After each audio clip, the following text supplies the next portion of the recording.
Hello everyone, this is xBIGALSKIx, And this is JTB. and this is Phase 4 of Ninja Gaiden Black Mission Mode Eternal Legend. The beginning part of this, again, showing you what I'm buying. I think most of it's Ninpo and health again. Yeah, it makes sense for this wave. Yeah, you really don't...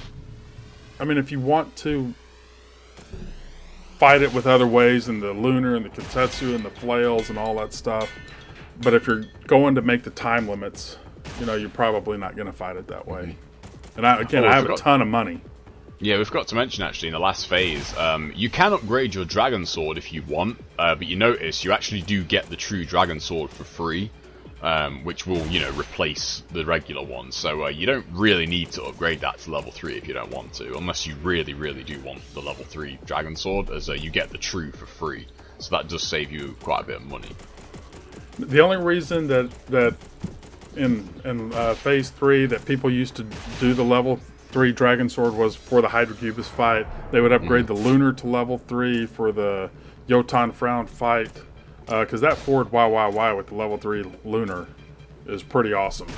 Yeah, on a Karma run though, you definitely do not upgrade your Lunar on a Karma run. I mean, you can check my video for why, but you definitely do not want to upgrade. That will cost you a ton of points if you do that by accident. And I will link his high score videos in the comment section, or not the comment, but the information section, so people can kind of reference how bad I am compared to JTB. But I am the working man ninja, so...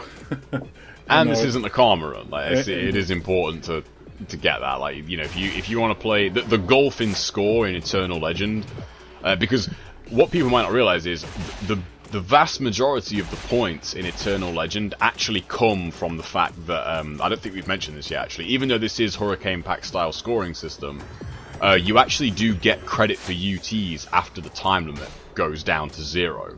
You know, in no other mode or mission do you get that. So if you go into another mission and you let it max out, you don't get any points at all. It zeroes it out. What about Descent of the Fiends 5? Is that? I don't think you get UT points after the time limit in that one. I'd have to check, but I don't think you do. So in these missions, like for the zombie, for example, you can get 50 UTs in this fight with the level 2 Lunar if you get a few UTs on the Commando guys. 50 UTs is 250,000 points, and on Master Ninja, that's going to be worth 2.5 times that at the end of the mission. So, you know, that alone is a massive chunk of your points. You know, the Marbus Marathon, 50 UTs and 111 cats, it's over 1 million points. It's well over 1 million, you know, end game. So, you know, if you aren't farming, your score will be significantly less on Eternal Legend. Now this is the level 3 Dabi, and look how it, you know, it takes a while to kill that guy. So I think this guy, yeah, he is a tank on this mission. So I just use, again, I've had it where it's run down. Maybe I could have squeezed out another UT, but if it didn't kill him right there, and then I went to go use the exploding arrow, his death animation would take a ton of time.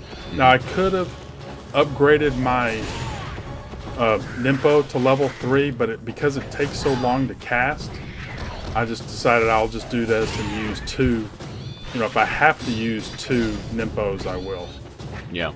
Now, the Crab Imps have definitely been taking some stuff here, because these guys are tough.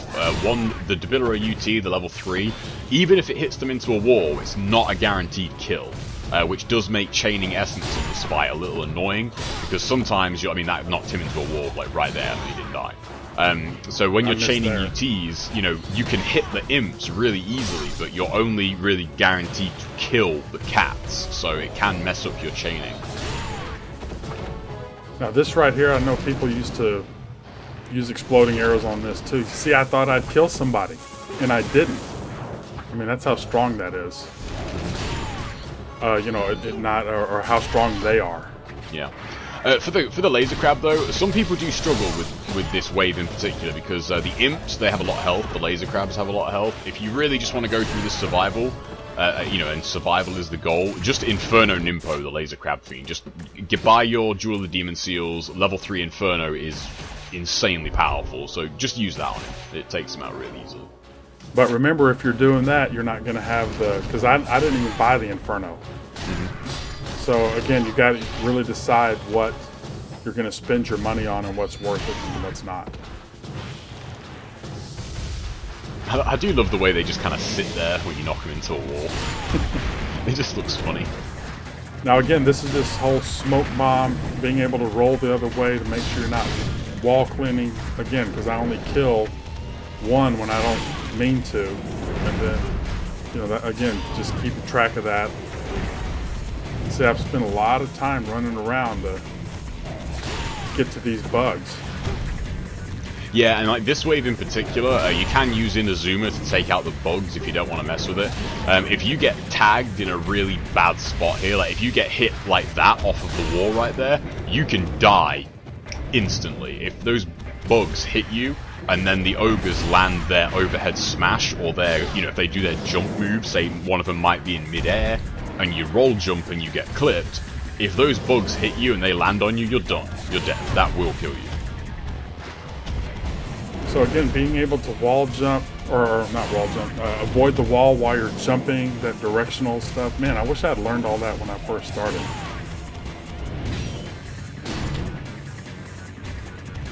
See, now So I'm why do you just think the wasting ogres... so much time? I could have dropped a smoke bomb. And again, like he was talking about using the Ninpo, but I want to save the Ninpo for, because I'm trying to make the time limit. See, yeah, that's and of the course thing. that animation you get right there when you don't kill them with a UT, that takes a lot longer. When you kill them with a UT, they just kind of do that animation where they fall backwards really quickly, which is what you want. So this one I actually mess up a little bit. Just real quick, that chest right there, that will only give you blues if you have maxed Great Spirit elixirs. See, this is me trying to force it. Of course, you can button mash out of that, but it's like, you know what? Let me switch over to my Dragon Sword, because he can block a lot of... I mean, I still try to force it. Look at that guy dodge. I'm glad I got last one. Yeah. See, and then I looked away for a second to make sure I killed all 4. So, again, this is missed opportunities. Yeah. I finally get smart. I finally get smart and change over to my Dragon Sword. Yeah, and when you say about the killing enemies, that's another reason why we always kind of champion the karma window. Like, have that up, but then you know if you killed them. Because it's easy to kill one ninja, and then Doku actually kill the other one, and you think, oh great, they're both dead.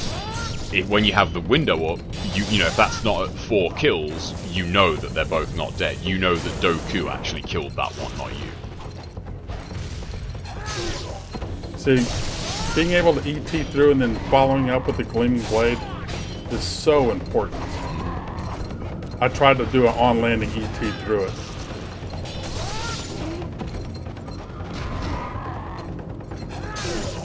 How did that not hit that ninja? Doku, like, it was right in front of him.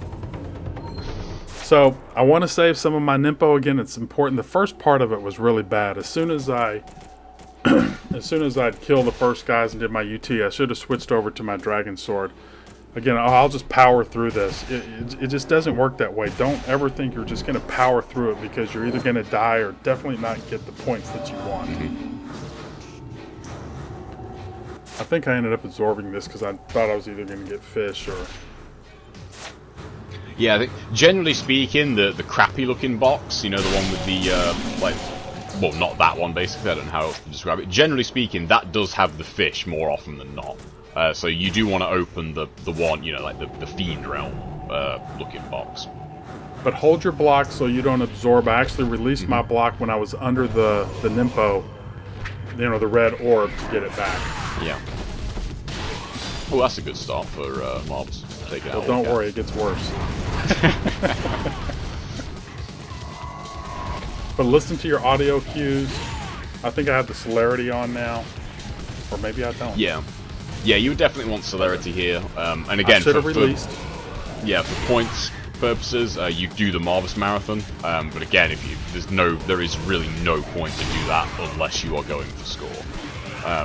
the Marbus Marathon, it sounds kind of simple, but because you've got the reduced health and they do more damage, you know, it only takes one real bad thing to really give you a bad turnout on the Marbus Marathon. See, that right there, I tried to jump out and change the camera, I jumped back into it, so that led to, there goes 60% of my health. And then I just try to, now again, try to start forcing it. And then, you know, if he starts doing this and you miss a lot, a UT sometimes connects with that, but if you have an ET, more than likely it's not going to connect. Yeah, the ET, like where he is right now, an ET had hit him. If you see his his toes, like his hoofs, really, because he doesn't have toes. But when his hoofs are like really low down, like he is now, an ET will hit him where he is now. But if he's in just his general height, which is when he does like his shoulder barge or something like that, your ET won't hit him then, whereas your UT will hit him pretty much whenever, because of the vertical hitbox on the UT is just kind of silly. See, I think, yeah. See that? Oh, missed. that's unlucky. Yeah. Yeah. So, but all I got to do is hit him one time. All, you know, that right there again. I knew it was gonna miss. I knew it was gonna miss, and I did it anyway. So again, all of this could be a lot better, and I didn't kill him with the UT. But all of it could be a lot better. But since this is not going to be like a karma, or since it's not a karma run, it's just getting through it, making all the time limits. I'm happy with that. I'm happy to move on. But I mean, you still have a lot of money going in. Yeah. I have a lot of money for what I need to buy just for this last phase.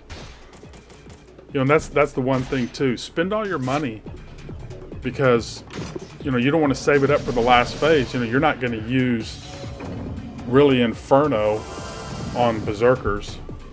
Yeah. I mean, you know, you're not really going to use Inferno on Nishay, and you're not going to use it on Astaros. So, you know, try to be wise about spending your money for what you need for that phase. And then if you have a little extra later on for some Ninpo or health, then use it for that. So anyway, that's it for this phase. We'll see you in the next one. Take care, guys.